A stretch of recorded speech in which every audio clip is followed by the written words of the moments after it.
e assunto sobre a escola, mas papai disse. Eram 2 vizinhos. O primeiro vizinho comprou um coelhinho para os filhos. Os filhos do outro vizinho pediram o bicho para o pai. Ele comprou um cão, pastor alemão. Está tudo dividido. Mas ele vai comer meu coelho. Aí o outro vizinho falou, de jeito nenhum. Imagina, o meu cachorro é filhote. Vão crescer juntos, pegar amizade. Ensino de bicho.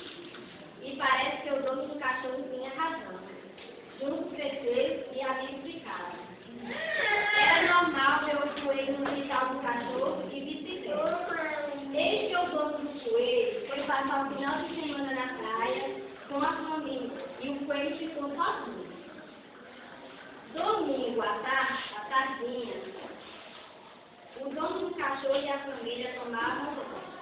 Quando entra o pastor alemão na cozinha, trazia o coelho entre os dentes, todo imundo, arrebentado, sujo de terra e, é claro, morto. Quase mataram o cachorro de tanto agredido, dizia o homem. O vizinho estava certo, e agora? Só podia dar medo.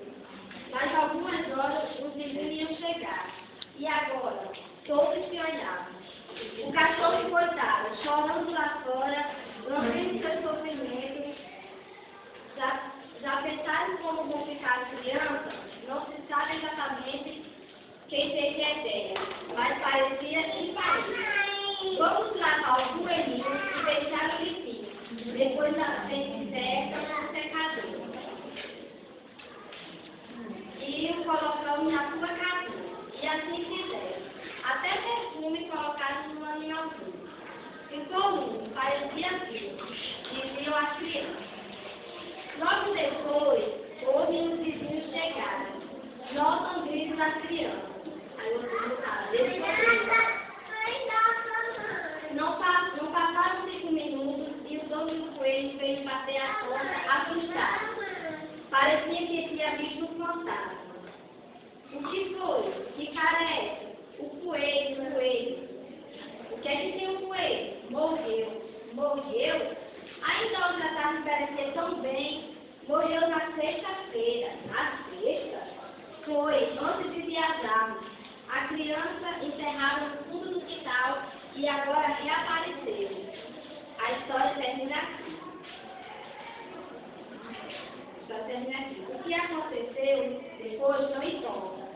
Mas o grande personagem dessa história é o cachorro.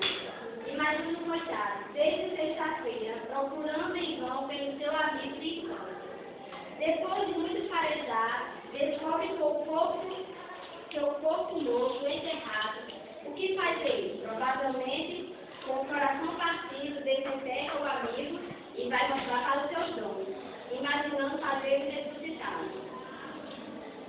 O ser humano continua o mesmo.